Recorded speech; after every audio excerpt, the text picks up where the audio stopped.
başını hiç öne eğme. Ayrılık onuru değil ki,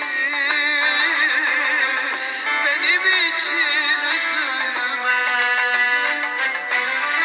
Ayrılık onuru değil ki, ah, benim için üzülme.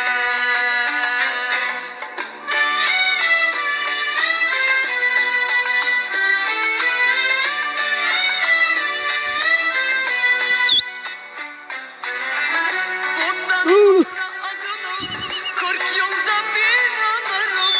Sen de kaybettin mi başkasını da